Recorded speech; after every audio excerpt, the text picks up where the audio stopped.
Good morning students. आज हम लोग मूलों का स्वरूप व मूलों से वर्ग समीकरण ज्ञात करना सीखेंगे। और मूलों का स्वरूप इस टॉपिक को हमने पिछले लेक्चर में थोड़ा सा समझा था कि मूलों का स्वरूप कैसे पता करते हैं। ठीक है, तो यहाँ पर हम लोग सबसे पहले मूलों के स्वरूप से शुरुआत करते हैं। तो चलिए आइए शुरू करते हैं मूलों का स्वरूप।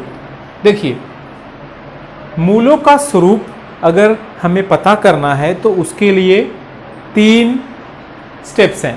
पहला स्टेप, यदि हम लोगों का डेल्टा जो होता है 0 आता है तो मूल क्या होता है? वास्तविक। यानी डेल्टा का मान 0 आ जाए तो क्या होगा? वो मूल वास्तविक मूल कहलाएगा। यदि डेल्टा का अगर वैल्यू 1 2 3 4 5 6 7 कोई भी मान आ जाता है, किसमें? अगर डेल्टा का वैल्यू 1 2 3 4 5 कोई भी वैल्यू आता है तो वो मूल क्या होगा? वह मूल वास्तविक व असमान होगा। और यदि डेल्टा का आंसर या डेल्टा का वैल्यू -1 -2 -3 -4 -5 -6 अनंत तक कोई भी संख्या हो, माइनस में अगर हो तो क्या होगा? मूल अवास्तविक होगा। एक बार वापिस मैं कहूंगा इसको, जो कि हमने पिछले लेक्चर में थोड़ा सा इसके बारे में समझा था। मैं वापिस इसको आपको बताना चाहूंगा। मूलों का स्वरूप निश्चित करने के लिए हमारे पास 3 स्टेप है। पहला, यदि डेल्टा का मान 0 होता है तो मूल वास्तविक व समान होता है। दूसरा, यदि डेल्टा 0 से बड़ा, यानी अगर डेल्टा का मान 1 2 3 4 5 6 7 8 9 10 कोई भी प्लस वाला वैल्यू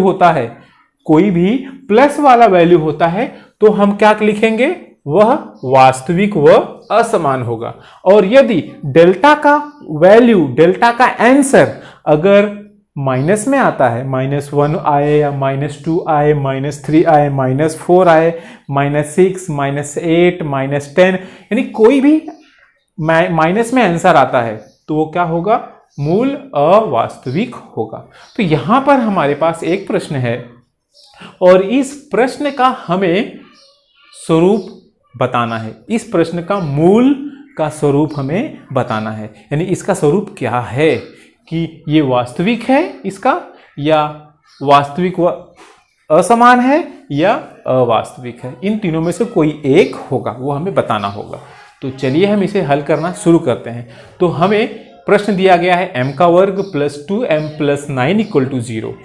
अब हमें इसका मूल का स्वरूप बताना होगा। अगर हमें मूल का स्वरूप बताना है तो सबसे पहले हमें मूल निकालना होगा। ठीक है, यानी हमें डेल्टा निकालना होगा, विवेचक जिसे कहते हैं। हमें सबसे पहले विवेचक निकालना होगा।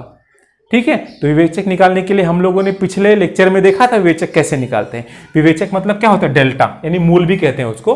विवेचक यानी डेल्टा।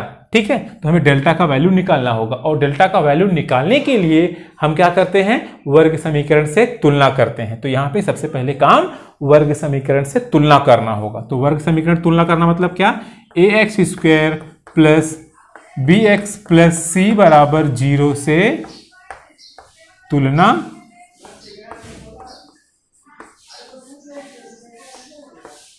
करने पर। ठीक है, देखिए यहां x², यहां पे m², यहां पे कोई संख्या नहीं, मतलब क्या है? 1। तो a = कितना हो गया? a = 1 हो गया। अब यहां पे x, यहां पे m, b बराबर कितना हो जाएगा? b बराबर 2 हो गया। और c बराबर कितना हो गया आपका? c बराबर 9। यानी a = 1, b = 2 और c = 9 आ गया। ठीक है, हमारे पास a b c का वैल्यू आ गया। और हमें मूलों का स्वरूप ज्ञात करना है तो हमें विवेचक ज्ञात करना पड़ेगा। और विवेचक यानी डेल्टा। तो अगर डेल्टा का मान निकालना है तो डेल्टा का मान कैसे निकालते हैं? डेल्टा बराबर b² - 4ac। हमने पढ़ा ना पिछले लेक्चर में, सेम वही है। विवेचक निकालना पड़ेगा। विवेचक मतलब डेल्टा बराबर b² - 4ac। ठीक है, तो अब जो भी वैल्यू है वो वैल्यू हमें सीधा पुट करना है। देखिए b का वैल्यू क्या है? 2। तो b की जगह पे क्या रख दिया? 2 का स्क्वायर -4। a कितना है? 1, तो 1 रख दिया। c कितना है? 9, तो हमने 9 रख दिया। 2 का स्क्वायर कितना होगा? 4। इन तीनों को गुणा कर दीजिए, 9 1 9, 9 9 चौक 36, यानी कितना हो गया -36। यहां पर 4 क्या है प्लस और 36 क्या है माइनस, प्लस माइनस माइनस, 36 में से 4 को माइनस किया तो कितना आ जाएगा -32, यानी डेल्टा का वैल्यू क्या आ गया -32 सॉरी, डेल्टा का वैल्यू -32 आया। तो मैंने क्या बताया था, अगर डेल्टा माइनस में आता है तो हम क्या लिखेंगे, अगर डेल्टा का वैल्यू -1 -2 -3 -4 -5 माइनस में आ गया तो क्या होगा, मूल अवास्तविक होगा। क्या होगा, मूल अवास्तविक। तो हमें यहां बोला है मूलों का स्वरूप बताओ, तो डेल्टा कितना है -32, यानी मूल क्या हो जाएगा, अवास्तविक हो जाएगा। मूल अवास्तविक है, या आप ऐसे भी लिख सकते हो, मूल वास्तविक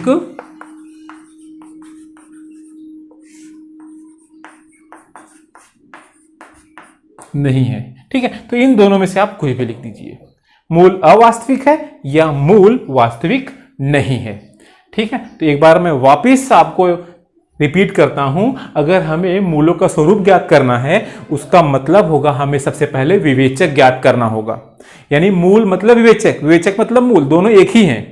ठीक है, तो अगर हमें मूलों का स्वरूप ज्ञात करना है सबसे पहले हमें विवेचक ज्ञात करना होगा, और विवेचक ज्ञात करने के लिए हमें क्या करना होगा, सबसे पहले तुलना करना पड़ेगा ताकि हमारे पास ए बी सी का मान आ जाए। ए बी सी का मान आ गया तो हम विवेचक के फॉर्मूले में रख देंगे, जो कि डेल्टा बराबर -b² - 4ac है। तो हमने ए बी सी का मान तो निकाल ही लिया था, तो उसको क्या किया, हमने इस फॉर्मूले में डाल दिया और हमारे पास क्या आ गया -32।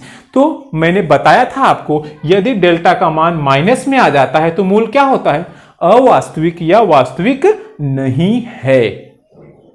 और यही समझ लीजिए कि अगर डेल्टा का वैल्यू माइनस ना आता, प्लस में आता तो क्या होता, प्लस में आता तो क्या हो जाता, मूल वास्तविक व असमान है। मैंने कहा था ना 1 2 3 4 है ना, अगर प्लस में आ गया यानी मूल वास्तविक व असमान। अगर डेल्टा का मान 0 आ गया तो, डेल्टा का मान अगर 0 आ गया तो मूल वास्तविक व समान होगा। Exactly okay. तो चलिए अब हम लोग अगले टॉपिक है, हमारा अगला टॉपिक है मूलों से वर्ग समीकरण। मूलों से वर्ग समीकरण। देखिए मूल और मूलों, मूल और मूलों, इन दोनों में क्या है, मूल मतलब एक मूल, मूलों मतलब बहुवचन हो गया वो, है ना, यानी मूल मतलब एक होता है, मूलों मतलब उसके अंदर 2 मूल होते हैं, यानी मूलों में अल्फा और बीटा ये 2 समाविष्ट होते हैं, अल्फा व बीटा। ठीक है, मूलों मतलब अल्फा व बीटा होता है। तो अगर अपने को मूलों दे दिया, अगर हमें मूलों दिया है और बोला है वर्ग समीकरण ज्ञात करो, यानी मूलों में अल्फा और बीटा होगा, मूलों में क्या होगा, अल्फा बीटा होगा, और उस अल्फा बीटा की मदद से हमें वर्ग समीकरण ज्ञात करना होगा। ठीक है, मूलों से वर्ग समीकरण ज्ञात करना मतलब मूलों में अल्फा और बीटा होगा और उस अल्फा बीटा से हमें वर्ग समीकरण ज्ञात करना होगा। अगर यदि आपको मूलों से वर्ग समीकरण ज्ञात करने के लिए बोलता है तो उसके लिए एक फॉर्मूला है। कभी भी मूलों से वर्ग समीकरण ज्ञात करने के लिए फॉर्मूला है। फॉर्मूला क्या है, x² minus alpha plus beta x plus alpha into beta equal to 0। ये फॉर्मूला है।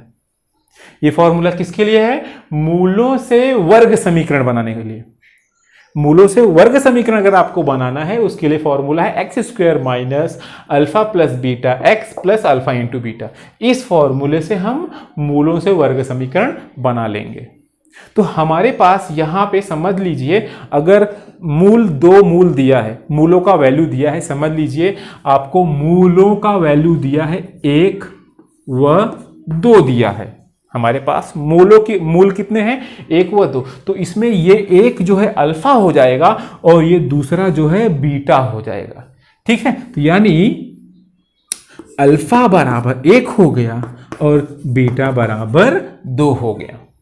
और हमें वर्ग समीकरण ज्ञात करना है, तो उसके लिए हमें क्या ज्ञात करना होगा, अल्फा प्लस बीटा और अल्फा इंटू बीटा। तो सबसे पहले हम क्या करेंगे, अल्फा प्लस बीटा का वैल्यू निकालेंगे, अल्फा प्लस बीटा। तो अल्फा कितना है आपका 1, तो 1 हो गया, प्लस तो प्लस बीटा कितना है 2, कितना हो गया 2 और 1 3, यानी अल्फा प्लस बीटा का वैल्यू कितना आ गया 3। ओके, अल्फा प्लस बीटा का वैल्यू कितना आया, अल्फा प्लस बीटा बराबर 3 आ गया। और हमें अल्फा इंटू बीटा भी दिया है ना फॉर्मूले में, तो अब हमें अल्फा इंटू बीटा का वैल्यू भी ज्ञात करना होगा, अल्फा इंटू बीटा। तो अल्फा का वैल्यू कितना है 1, बीटा का वैल्यू कितना है 2, 1 गुणे 2 कितना होगा 2 1 का 2, यानी अल्फा इंटू बीटा बराबर 2 हो गया। तो अल्फा प्लस बीटा का वैल्यू 3 आया और अल्फा इंटू बीटा का वैल्यू 2 आया। और हमें वर्ग समीकरण ज्ञात करना है ना, तो ये जो अल्फा प्लस बीटा और अल्फा इंटू बीटा है, इसका वैल्यू हम इस समीकरण में डाल देंगे। ठीक है, तो यहां हम यहां पे हल कर लेते हैं या यहां पे हल कर लेते हैं।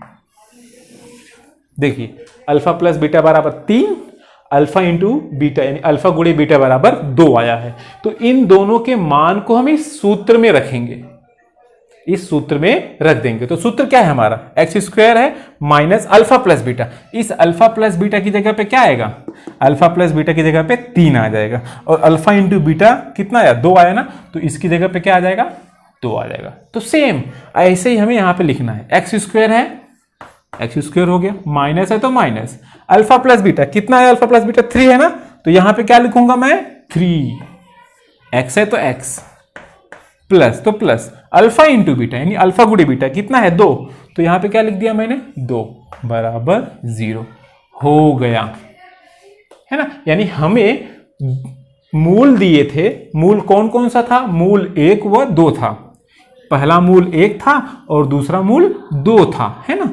तो हमारे पास मूलों दिए गए थे, मूलों यानी 2 मूल दिए गए थे। तो पहला मूल क्या होगा अल्फा और दूसरा वाला मूल क्या कहलाएगा बीटा, यानी अल्फा बराबर 1 बीटा बराबर 2 है। तो हमें सूत्र के हिसाब से अल्फा प्लस बीटा ज्ञात करना होगा, अल्फा गुणे बीटा ज्ञात करना होगा। तो alpha plus beta, alpha plus beta को जोड़ दो, अल्फा मतलब 1 बीटा मतलब 2, दोनों को जोड़ दिया कितना आ गया 3, और अल्फा गुणे बीटा ज्ञात करना मतलब 1 और 2 को गुणा कर देंगे, कितना आ गया 2। अब हम इन दोनों को फॉर्मूले में डाल देंगे और हमारा आंसर आ गया। तो इस प्रकार से मूलों से वर्ग समीकरण ज्ञात करना है।